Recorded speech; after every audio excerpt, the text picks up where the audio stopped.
नमस्कार, स्वागत है झारखंड की फटाफट ताजा बड़ी खबरों में। पहली बड़ी खबर, अलका तिवारी होंगी झारखंड की अगली मुख्य सचिव।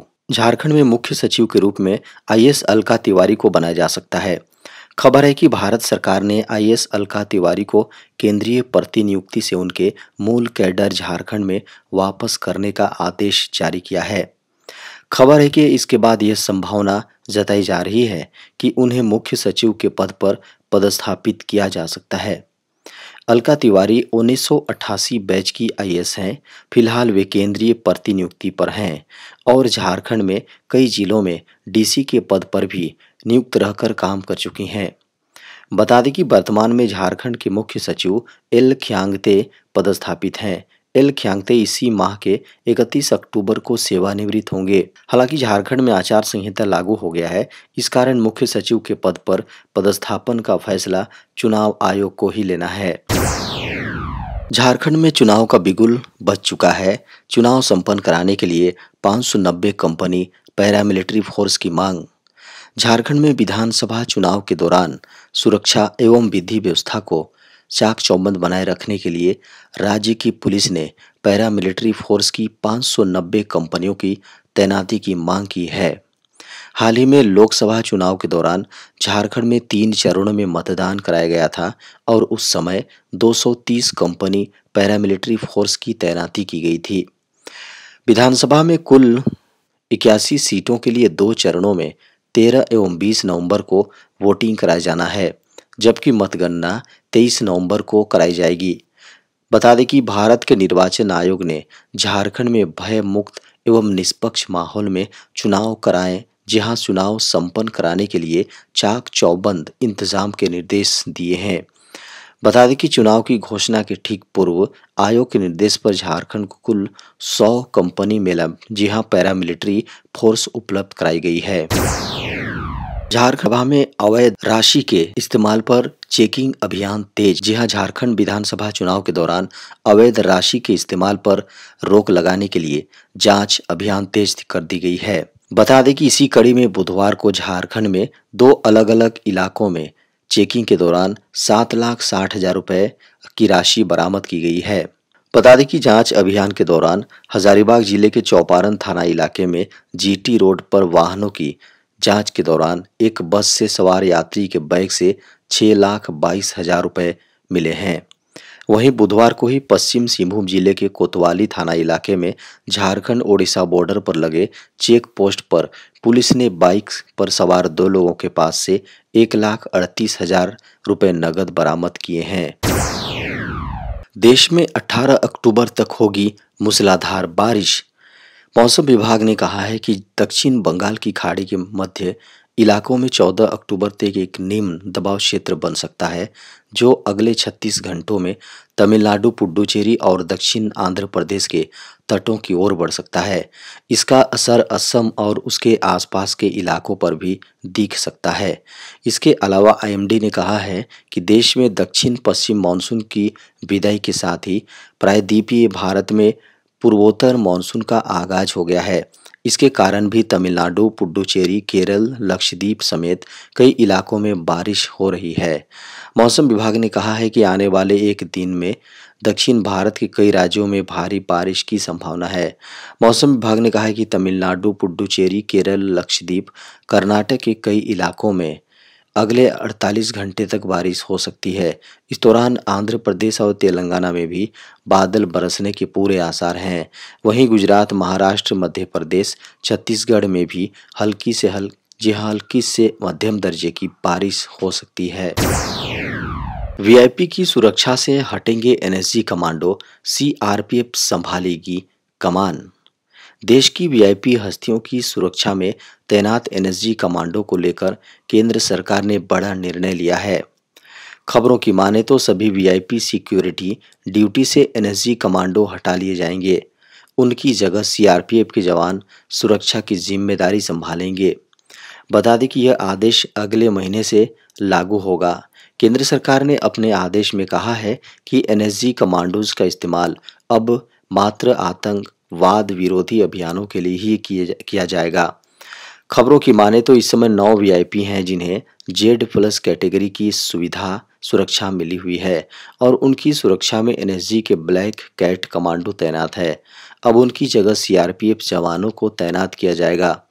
खबर है कि संसद की सुरक्षा से सेवानिवृत्त हुए सीआरपीएफ जवानों को स्पेशल ट्रेनिंग दिलाकर उन्हें वीआईपी सिक्योरिटी विंग में भेजा गया है।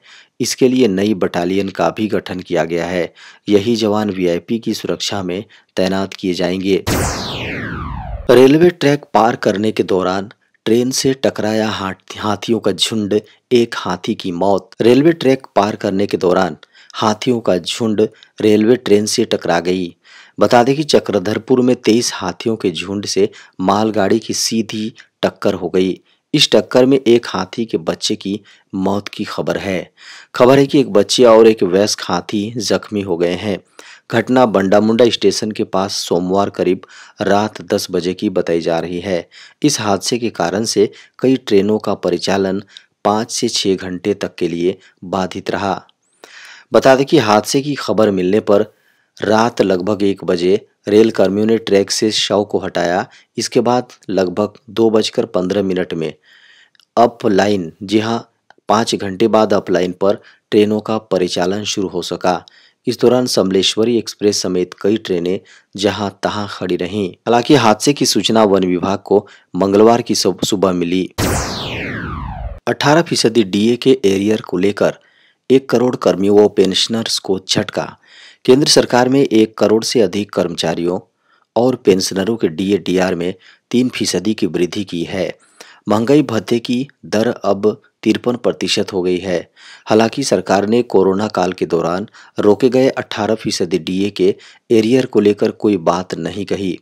कैबिनेट की बैठक के निर्णयों की जानकारी देते हुए केंद्रीय मंत्री अश्विनी वैष्णव ने बताया, अभी डीए डीआर की दरों में 3% की वृद्धि की गई है। पिछले साल राष्ट्रीय परिषद स्टाफ साइड की बैठक में अखिल भारतीय रक्षा कर्मचारी महासंघ के महासचिव श्री कुमार ने यह मुद्दा उठाया था। स्टाफ साइड की प्रतिनिधित्व करते हुए श्री कुमार ने डीओपीटी के सचिव से आग्रह किया था कि 18 माह के डीए का एरियर कर्मियों का हक है। कर्मियों व पेंशनरों को डीए डीआर का एरियर जारी किया जाए। कोरोना काल में केंद्र सरकार ने कर्मचारियों का उक्त भुगतान रोककर 34,402.32 करोड़ रुपए बचा लिए थे। न्याय की देवी की आंखों से उतरी पट्टी, हाथ में तलवार की जगह अब थामा संविधान। अब नए भारत की न्याय की देवी की आंखें खुल गई हैं। यहाँ तक कि उनके हाथ में तलवार की जगह संविधान आ गया है। कुछ समय पूर्व ही अंग्रेजों के कानून बदल गए हैं। अब भारतीय न्यायपालिका ने भी ब्रिटिश एरा को पीछे छोड़ते हुए न्याय रंग रूप अपनाना शुरू कर दिया है।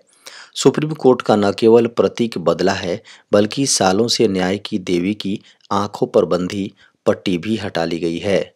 जाहिर है कि सुप्रीम कोर्ट ने देश को संदेश दिया है कि अब कानून अंधा नहीं है। दरअसल ये सब कवायद सीजीआई की, जी हाँ, सीजीआई डीवाई चंद्रचूड़ ने की है। उनके निर्देशों पर न्याय की देवी में बदलाव कर दिया गया है। ऐसे ही स्टैच्यू सुप्रीम कोर्ट में जजों की लाइब्रेरी में लगवाई गई हैं। जो पहले न्याय की देवी की मूर्ति थी, उसमें उनकी दोनों आंखों पर पट्टी बंधी होती थी, साथ ही एक हाथ में तराजू जबकि दूसरे में सजा देने की प्रतीक तलवार होती थी। खबरों की माने तो सीजीआई चंद्रचूड़ का मानना था कि अंग्रेजी विरासत से अब आगे निकलना चाहिए। कानून कभी अंधा नहीं होता, वो सबको समान रूप से देखता है। इसलिए सीजीआई का मानना था कि न्याय की देवी का स्वरूप बदल जाना चाहिए। साथ ही देवी के एक हाथ में तलवार नहीं बल्कि संविधान होना चाहिए, जिससे समाज में ये संदेश जाए कि वो संविधान के अनुसार न्याय करती है। बैंक ऑफ बड़ौदा में नौकरी का सुनहरा मौका, बिना लिखित एग्जाम के होगा चयन। बैंक ऑफ बड़ौदा में नौकरी पाने का सुनहरा मौका है। अगर आप के पास इन पदों से संबंधित योग्यता और बैंक में काम करने की सोच रहे हैं तो यह मौका बेहतरीन हो सकता है। बता दें, इसके लिए बैंक ने कॉरेस्पेंडेंट कोऑर्डिनेटर के पदों पर भर्ती के लिए वैकेंसी निकाली है।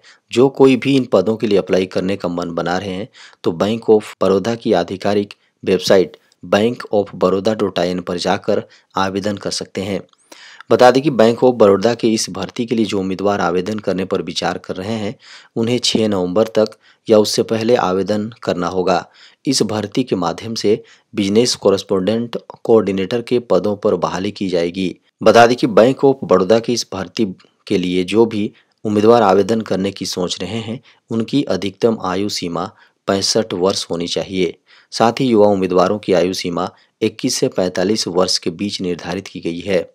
बता दें कि बैंक ऑफ बड़ौदा भर्ती 2024 के जरिए इन पदों के लिए आवेदन करने वाले उम्मीदवारों के पास आधिकारिक नोटिफिकेशन में दिए गए संबंधित योग्यता होनी चाहिए।